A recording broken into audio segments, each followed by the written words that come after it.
I would like to welcome you all to the class day celebration for the economics department. My name is Wolfgang Pessendorfer, and I'm the chair of the department. We'll be recognizing many impressive academic achievements today by awarding certificates for programs and by announcing prizes for exceptional senior thesis work, exceptional academic work, and exceptional instruction. Before getting to the individual awards, I'd like to take a few moments to speak about and honor the class as a whole and to recognize their achievements. The class of 2021 consists of 94 seniors. 36 of them are women and 58 are men. They hail from many countries, including Chile, Canada, Turkey, China, Germany, South Korea, Colombia, Argentina, Italy, and the UK.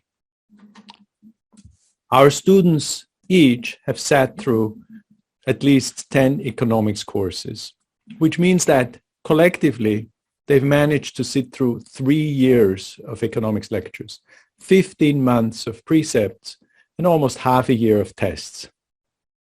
They have written more than 10,000 pages for their junior and senior independent work.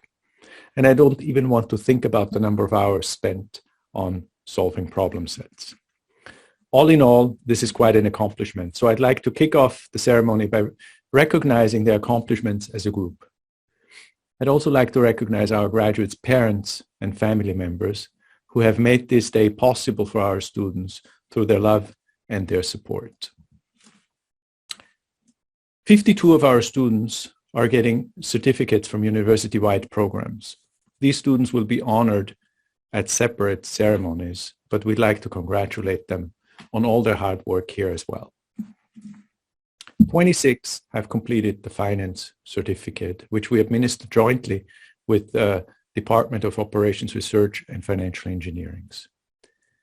The students on the screen are those who received the finance certificates. They are Mark Agostinelli, William Carpenter, Jonathan Jung, Caroline Davidson, Mohamed Eazad, Jeremy Evans, Ryan Fairland, Taiga Gao, Audrey Han, Julie Kim, Jessica Lawlor, Joyce Loda, Arthur Markley, Connor Melbourne, Colin Moffat, Neil Nagarajan, Sunny Sakai, Hunter Sieben, Jared Spiegel, Hunter Sporn, Ricardo Talini Lapi, Jesse Thibodeau, Hernan Valles, Kathy Wu, Raymond Zhu, and Daniel Yao. Congratulations on completing the finance certificate.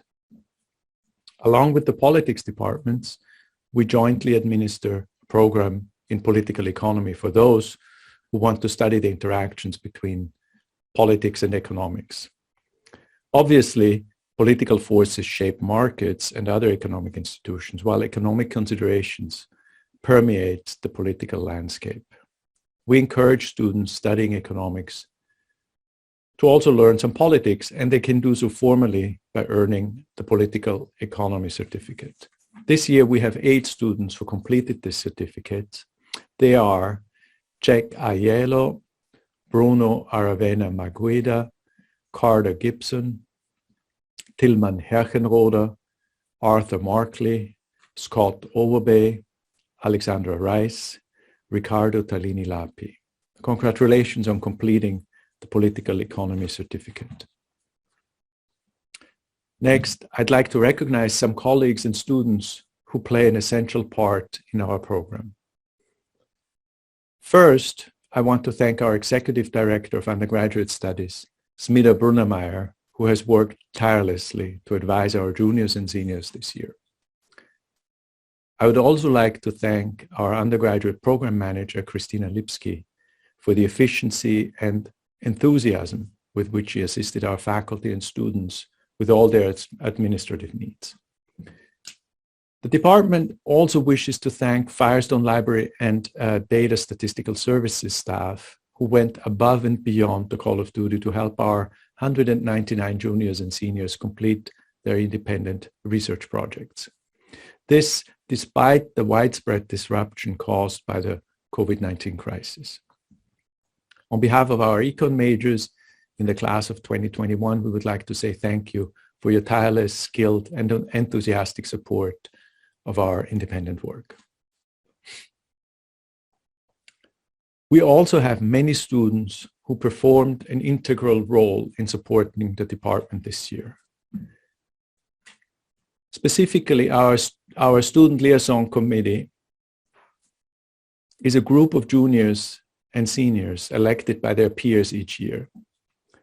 These students meet monthly with faculty to discuss the program and help in other ways when needed. The senior members of the committee this year were Mark Agostinelli, Jack Edmondson, Tilman Herchenroder, and Alicia Lau. Thank you all for your valuable contributions to the department. Next, I want to recognize some of our outstanding teaching assistants. At Princeton, they are known formally as assistants in instruction, but by the students, they are known as preceptors. These awards are based on nominations from the students and faculty who were invited to write on behalf of those preceptors they found most helpful. This year we have two winners.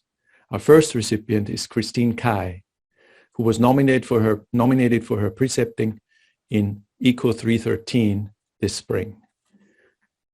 Students raved about Christine's dedication to her students, especially during the challenges of remote learning. One student wrote, "Christine Kai has been the most engaged preceptor I have met across the dozen economic courses I have taken so far. Even on weekends, she is very responsive to any concerns we may have about the problem set and will usually reply within the hour." Congratulations, Christine, on this well-deserved award. I am extremely honored and pleased to receive the Graduate School Teaching Award for being the preceptor for Professor Farber's ECO 313 Econometric Applications course this spring semester. I would first and foremost like to thank my students. I am particularly lucky to have taught such a diligent and engaged group of students. This course was quite challenging and demanding, so I really appreciated all the effort and hard work that they have put into this class, and I hope that they have learned a lot from it. I should say that, perhaps surprisingly, I have myself learned a lot from them. Their questions oftentimes make me think harder about some concepts and issues, and having to then explain these to them helped me have a better understanding as well. My students' engagement in the class has certainly made my teaching experience tremendously rewarding and enjoyable. I am very thankful to my students for supporting my nomination for this award. I would also like to thank Professor Farber for giving me the opportunity to teach this class and nominating me for this award. Attending his lectures deepened my understanding of various applied econometric methods. I am genuinely really grateful for being nominated and winning this award. It was my very first time teaching, plus it happened in a difficult pandemic context where everything was done remotely. So this recognition of the work and effort I have put into this class is truly encouraging for me. I am very humbled and flattered to receive this teaching award. Thanks so much to my students and Professor Farber. Our second winner is Ole Argesnab. He was nominated for his junior independent work advisor. Students stressed Ole's compassion and professionalism in his nomination letters. Never once, one student writes, did he miss an email, and frequently he went out of his way to meet with me for a quick 5-minute Q&A. Simply put, I could not have done this assignment without his help. It would be a real shame for him not to receive this award, as I can't fathom another individual going more above and beyond to help his or her students. Congratulations, Ole, and thank you for your outstanding work. Thank you so much to the class of 2021 for this prize. I'm extremely grateful and honored. This is my first award of any kind, and being recognized for my teaching in particular means so much to me because it's something that I actually really enjoy doing. It's a great privilege to follow a group of students over an entire year, to see them grow as they work on their first independent research project, and hopefully to help them realize how much they're actually capable of. The students I've worked with have asked me great questions that force me to think harder about things that otherwise would have never even occurred to me. And they have deep insights about the topics that they worked on. So I've learned so much from working with them. Something else that I've discovered while teaching is that you might think you know a topic inside and out, but it's only once you are really forced to explain it to someone else that you truly understand it. So I would urge all of you, no matter where you end up in life, to embrace any chance you get to teach someone else something, whether it's big or small. It won't just be helping them, you'll get so much out of it too. So thank you. Our next teaching prize is the Richard Quandt Prize, which we award annually to an outstanding undergraduate teacher in economics. This year's award goes to Ernest Liu, who taught ECO 363, Corporate Finance and Financial Institutions. One of his nominating students writes, "If Ernest is teaching ECO 363 again, take it. He is super helpful, answers questions, and presents the materials extremely well." It is an honor to be awarded this year's Quandt Teaching Prize, and I humbly accept this award. During my short 2-year teaching experience at Princeton, I've gotten to know many of you graduating seniors through my corporate finance class and through junior and senior thesis advising. I've constantly been impressed by all of you, your tenacity, your work ethic, and your creativity. And I feel we have been through a lot together over the last year and a half during COVID. It has been an absolute privilege teaching and working with many of you, and I hope to see you in person again sometime. In the future, do drop me a line about how you're doing, and I would very much like to keep in touch. Once again, thank you for the honor. Our next teaching prize is the Harvey Rosen Prize, which we award to an outstanding economics advisor. I'm pleased to name Chris Sims as this year's recipient. Professor Sims was nominated for his tireless senior thesis advising this year. A common theme among his advisees is the generosity with his time and care for students during the crisis. One student writes, "I was awed by Professor Sims' generosity with his time, his insights, and his knowledge. In every meeting, he would push me to think more critically and check my understanding of concepts and introduce new avenues for me to explore and research." Congratulations, Chris. For the last several years, it's been one of the most rewarding parts of my job at Princeton to advise a sequence of energetic and brave senior thesis students. These students have all applied time series methods from the frontier of the field. They've had to learn material, statistics that they hadn't encountered in coursework at a fire hose rate. They've overcome glitches in software and data availability and produce research that are real contributions to knowledge. I assume the process certainly has been at times painful and scary for them because they've chosen very ambitious topics. It wasn't clear at the beginning that in any of these cases that it was going to work out well. They worked on topics ranging from monetary policy in the European Union and zombie firms to housing prices in New Zealand. The process has been uh, hardly at all painful to me, very rewarding. I'm honored to have been selected for the Lozen Prize, and I want to thank the students who nominated me, and actually all the ones in previous years that I've advised who helped make me probably a better thesis advisor. So thank you very much. The next part of the proceedings is my favorite part. We award our senior thesis prizes. The economics department has 6 awards that we give out annually. And every year, our senior theses seem to improve. And this year was no exception, despite the difficult circumstances. There were a large number of outstanding candidates for prizes, and it was really difficult for our prize committee to choose the winners. The first prize is the John Glover Wilson Memorial Award for the best thesis in international economics. The prize goes to Tiffany Sun, and her work is on the Eurozone monetary policy. Her advisor was Chris Sims. Congratulations, Tiffany. Good morning, everyone.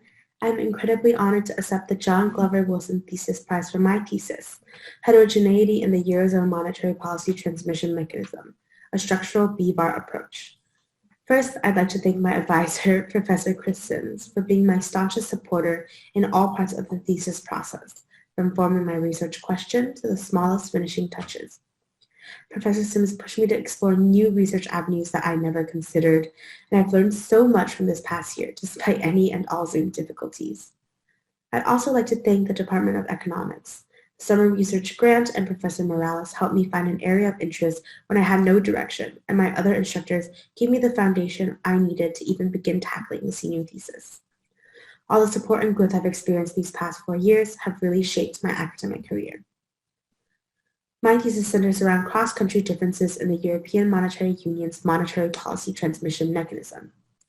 In essence, although the European Central Bank, or ECB, can impose a common policy rate across all nations in the Union, the individual reactions of the countries may not be standardized.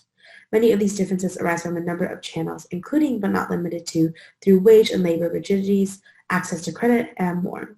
This is of particular importance to policymakers in the Eurozone, who may want to understand the nuanced inter-country effects of a policy action.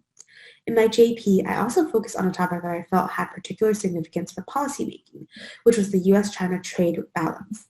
In the same vein, I also wanted my senior thesis to answer a question regarding international economics in an increasingly globalized and interdependent world.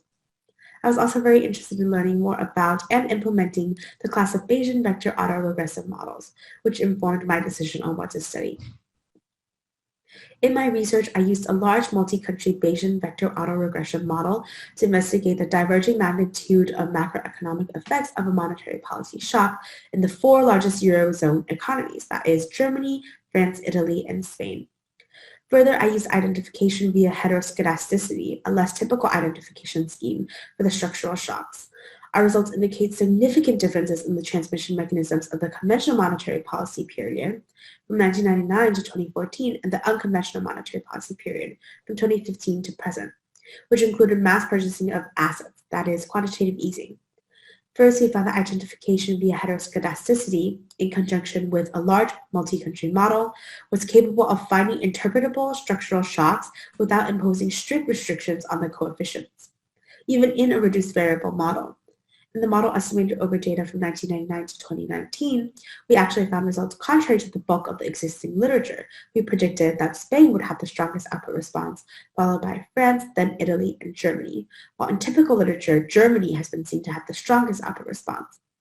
When data for the unconventional monetary policy period was removed from the model, the ordering switched. The change in cross-country rankings of response strength across different samples cannot simply be attributed to the evolution of structural characteristics, for example, industry mix, export share, and wage and employment rigidities in these countries, suggesting the existence of new channels of policy transmission. Overall, our findings have important implications for optimal policy setting under asymmetries, and quantitative easing, and provide a new empirical framework for future studies of Eurozone macroeconomies. These insights could not have been possible without the support of so many others. Beyond my advisor, Professor Sims, and the other faculty members, I am particularly grateful to all the friends in the department who have lended me a helping hand. Thank you so much, and congratulations, everyone.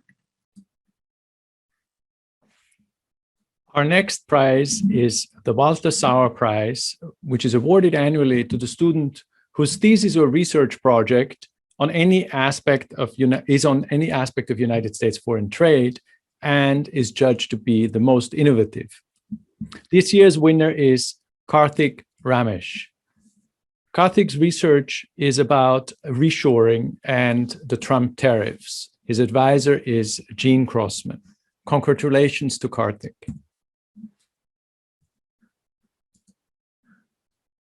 Good afternoon. I'm honored to accept this prize. My thesis focused on whether the Trump tariffs increased domestic employment in the automobile and apparel industries. I chose two industries with contrasting manufacturing processes to study the interaction between supply chain length and complexity and trade protection. I chose this topic because I was intrigued by the growing political importance of jobs in the trade conversation. Since the 2008 financial crisis, politicians have focused on the employment effects of trade agreements, but little academic work has measured the job creation effects of protection. I found that the Trump tariffs had a very limited effect on domestic employment. The primary driver of this result was supply chain stickiness. That is, the slow pace at which supply chains respond to adjustments in their environment. Stickiness is primarily driven by the sunk costs associated with building and maintaining relationships between upstream and downstream firms. For example, firms may share confidential information or customize their manufacturing processes to best fit each other. The greater complexity of the automobile supply chain meant that manufacturers typically respond far more slowly than those in the apparel industry. Before closing, I'd like to thank my family and friends, and of course my advisor, Professor Gene Grossman, for making all of this happen. And, of course, congratulate my fellow classmates for making it through this challenging year. The next prize is the Elizabeth Bogan Prize in Economics. This prize is given to the best thesis in health or education economics. And the winner this year is Alexandra Rice, and her thesis examines the effect of student loans on occupation education mismatch. Her advisor was Janet Curry. Congratulations to Alexandra. I'm very honored to be receiving the Elizabeth Bogan Prize in Economics for my senior thesis, which examines the impact of student loan debt on the subsequent labor market outcomes and decisions of bachelor's degree recipients here in the United States. Throughout my time here at Princeton and through all of the classes I've taken during my time here, I found myself to be very interested in education and public policy. And given the current political and policy focus on student loan debt, which has been renewed and heightened in light of the pandemic, I thought it would be really interesting to examine the effects of student loan debt on horizontal occupation education mismatch, which is the relatedness of one's job to one's major in college. In my thesis, I find that an additional $10,000 in student loans is associated with a 0.3 to 0.36 percentage point decline in the probability of horizontal mismatch for bachelor's degree recipients who I identify as being potentially debt constrained. And the magnitudes of these debt effects are larger when estimated for expanded definitions of mismatch, which include individuals not in the labor force. Upon doing a deeper investigation into these results, I then find that the overall negative effect of student loan debt on horizontal occupation education mismatch is actually mainly driven by STEM majors, for whom a $10,000 increase in student loans is associated with about a 0.35 to 0.56 percentage point decrease in the probability of mismatch. As part of this, I conduct a secondary analysis, and I confirm that there is a wage penalty associated with being mismatched, and that this penalty is significantly greater for STEM majors. My thesis then discusses the implications of all these findings within the context of the theories of search and human capital, both of which served as the main guiding conceptual frameworks for the thesis. Overall, the results of my thesis suggest that the observed relationship between student loan debt and horizontal mismatch for STEM majors could be influenced by the incentive to obtain a higher paying job so as to repay debt more quickly, and the statistically significant and large wage penalties faced by STEM majors if they work in an occupation that is completely unrelated to their college major. I would like to thank first and foremost my advisor, Professor Janet Curry, for all of her incredible mentorship and guidance and support over these past few months. I definitely could not have written this thesis without her. Thank you. I would also like to thank Professor Kelly Noonan and Professor Henry Farber for all their support this past year. And I'd also like to thank Oscar, the rest of the DSS team, and Dr. Bahadir Dursun for all of their data and modeling help, which were lifesavers these past few months. And lastly, I want to thank the entire economics department for its support over these past few years with wonderful classes, lectures, and other incredible opportunities that I've gotten to experience during my time here. I couldn't have chosen a better department, and I'm so grateful to everyone and to my fellow classmates for the best 4 years of my life. Thank you. Next, we have the Burt Malkiel Senior Thesis Prize in Finance, and this prize goes to Neil Nagarajan. His senior thesis is on zombie firms and the macroeconomy, and it was advised by Chris Sims. I'm honored to accept this prize. First, I'd like to thank the economics department and my advisor, Professor Sims, whose guidance and insight were invaluable. I also owe thanks to my family and friends for their continued support. The motivation behind my paper stems from the complex monetary and fiscal policy responses to the COVID-19 pandemic, specifically the emergency lending facilities in the form of corporate debt. I became interested in understanding whether credit was being allocated efficiently and if there was a potential crowding out effect between firms. This topic led me to discover a wide literature on zombie firms, highly leveraged and unprofitable firms that were first studied in Japan in the 1990s. My thesis asks if zombie firms have emerged in the US market as a result of accommodative monetary policy and bank health, and if they've had adverse impacts on macroeconomic outcomes such as investment, output, and prices. Using a distribution of interest coverage ratios as a measure for firm performance, aggregate bank capitalization, and macroeconomic data, I estimate a Bayesian vector autoregression and impulse response functions to model clear interactions between variables. I achieved proper identification through triangular orthogonalization, which placed contemporaneous restrictions on variables in order to disentangle exogenous shocks. In contrast to the literature's hypothesis where risky firms are kept afloat by weak banks, I find no evidence that bank capitalization or interest rates have a significant bearing on the distribution of firm performance. In addition, despite the literature's attempt to characterize zombie firms as uniquely destructive to the macroeconomy, I showed that this spillover effect has been misconstrued for a simple level effect in the aggregate amount of corporate debt, which has classic symptoms of debt overhang. These results call into question a large strand of the literature and prompt further investigation into any possible policy or regulatory structural shocks to better understand these dynamics. This has potential ramifications for unconventional monetary policy during recessionary and recovery eras, such as COVID-19, and the distortionary effects associated with credit misallocation and debt overhang. Thank you again, and congratulations to the class. Congratulations, Neil. The Dan Rubienfeld Prize in Empirical Economics. We award this prize again every year for the best thesis in empirical economics. And this year's prize goes to Stephanie Hu. And her thesis examines the impact of Walmart entry on local labor markets. I am honored to accept the Daniel Rubenfeld Class of '67 Prize in Empirical Economics. First, I would like to extend my sincere thanks to my advisor, Professor Rossi Hansberg, for all of his guidance throughout the past year. He has given me valuable advice whenever I have been stuck on a roadblock during the research process. I would also like to thank Oscar from the Data and Statistical Services Center for all of his data help, and Mr. Shawa for his help with the ArcGIS software. I first became interested in the question of competition and declining US business dynamism after attending a seminar during my junior year. For my senior thesis, I looked at the impact of Walmart entry on local market-wide characteristics such as employment and the total number of establishments in the local market. In order to obtain my results, I ran an event study differences in differences methodology. I selected several local markets that received Walmart entry within a specific time period and used a rigorous 3-step counterfactual control group selection procedure to select another group of local markets where Walmart did not enter during that period, but could have entered during that period. My results found that Walmart positively benefited the local markets where it entered.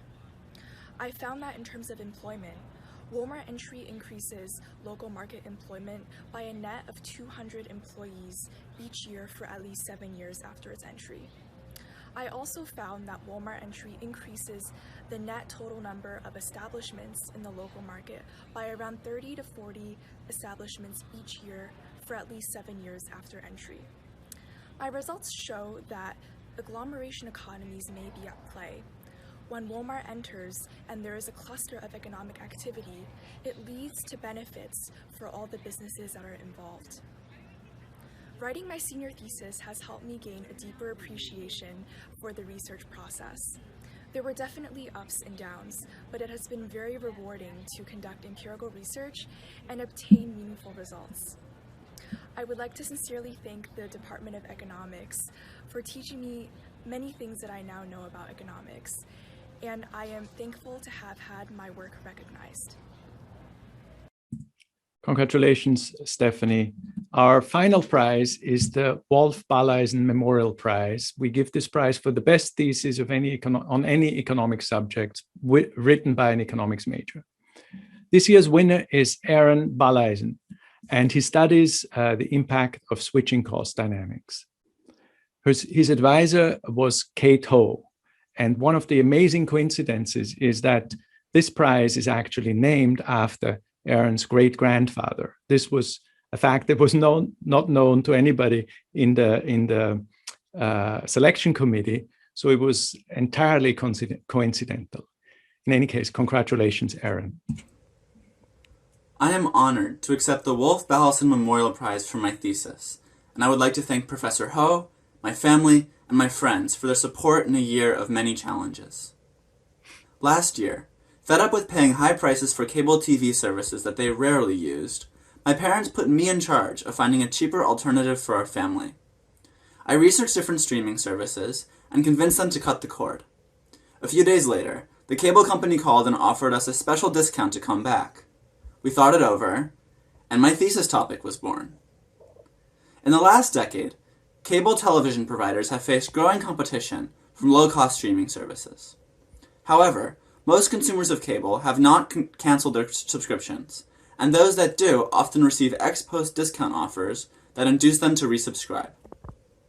In general, economists model consumer inertia by incorporating individuals' fixed switching costs, like the hassle of installing new equipment or learning new technology. Fixed switching costs explain why consumers of cable TV might fail to cancel their subscription, but they do not account for firms' practice of offering retention discounts to those that have already canceled. Presumably, firms plan to retract such discounts in the future, which under fixed switching costs would simply induce those that canceled before to cancel again. In my thesis, I model switching costs as dynamic rather than fixed, reflecting the opportunity cost of exerting time and energy into switching given the urgency of unrelated life demands. Dynamic switching costs can justify firms' practice of offering retention discounts to would-be defectors, since a consumer that threatens to switch in the present may not do so in the future if their switching costs increase. Using the TV provider industry as a motivating example, I develop a series of models that capture the impact of switching cost dynamics on the optimal pricing strategies of incumbent firms. My models incorporate a range of assumptions about the ability of firms to price discriminate and the degree to which consumers correctly anticipate the likelihood of their switching costs changing over time. Across all models, I demonstrate that firms adopt a more aggressive retention policy when switching costs are more variable. However, in certain contexts, I find that this result only holds when consumers have inaccurate perceptions. I further demonstrate that endogenizing the ability to price discriminate amplifies firms' incentives to maintain high prices if consumer switching costs stay relatively constant over time. I'm grateful to the amazing faculty and fellow graduates of the Economics Department for 4 special years. Thank you, and congratulations, fellow graduates. Congratulations, Aaron. In addition to our departmental prizes, our students are also eligible for university-wide prizes. The Peter Stroh Environmental Senior Thesis Prize is given by the High Meadows Environmental Institute to the best thesis on an environmental topic. This year's winner is Tilman Herchenroder for his thesis, The Political Effects of Environmental Regulation, Evidence from the Clean Air Act. His advisor was Janet Curry. Congratulations to Tilman. The Halbert White 72 Prize in Economics is awarded annually to the most outstanding senior economics major, as evidenced by excellence in departmental coursework and creativity in the junior papers and the senior thesis. Hal White is a famous econometrician and the 1972 valedictorian. The Hal White Prize is not awarded according to a mathematical formula, but rather on the general judgment of the faculty. This year's recipient is Alexandra Rice. Congratulations, Alexandra. I'm so incredibly honored to be receiving the Halbert White Class of 72 Prize in Economics. I would like to thank first and foremost all of my Princeton professors, but most especially my economics professors for the wonderful classes and learning experiences that you've given me over these past 4 years. And most specifically, I really want to thank my JP advisor, Professor Kelly Noonan, and my senior thesis advisor, Professor Janet Curry. Thank you so, so much for your incredible mentorship and for all that you've taught me over these past few months and over these past 2 years, and just for all of your support along the way. It really means so much to me. Thank you. And lastly, I'd like to thank the entire economics department for all of their support throughout my 4 years here. To all my wonderful classmates, thank you. And to my friends and to my family, thank you so much. I couldn't have gotten through these 4 years without you, and it wouldn't have been the same without you. So thank you. Thank you to everyone, and thank you so, so very much for this wonderful honor.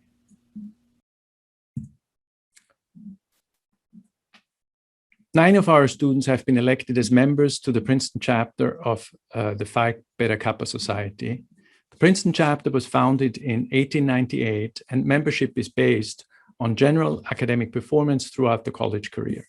This year's electees are Aidan Jodorov, Mohamed Eazad, Jeremy Evans, Audrey Hahn, Tilman Herchenroder, Arthur Markley, Alexandra Rice, Aditya Shah, and Daniel Yao.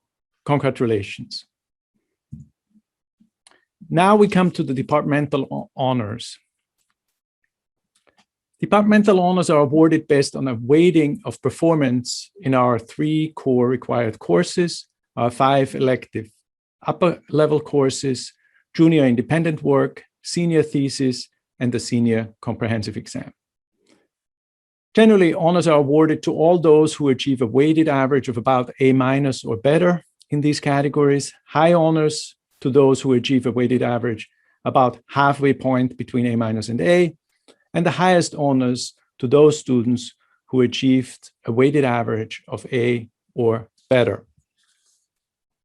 Our highest honors go to the following students: Aaron Baleisen, Christopher Caligari, Aidan Jodorov, Mohamed Eazad, Audrey Hahn, Aishwara Kalyanaraman, Julie Kim, Alexandra Rice, Aditya Shah, Tiffany Sun, and Charles Thompson. Congratulations.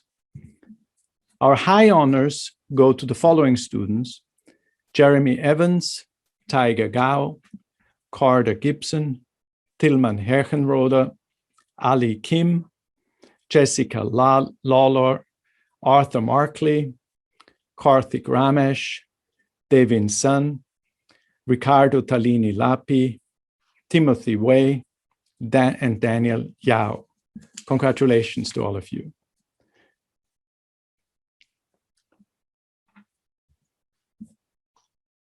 Our honors go to Jack Aiello, Bruno Aravena Maguida, William Carpenter, Jack Edmondson, Sarah Halu, Stephanie Hu, Jason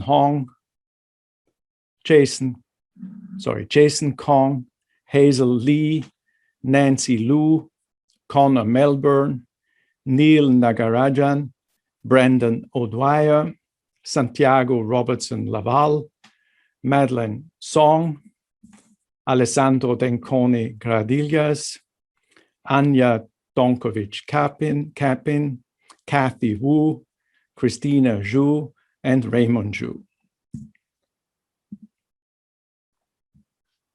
This concludes our Class Day ceremony. Thank you all for attending, and best wishes and continued success to all of our graduates.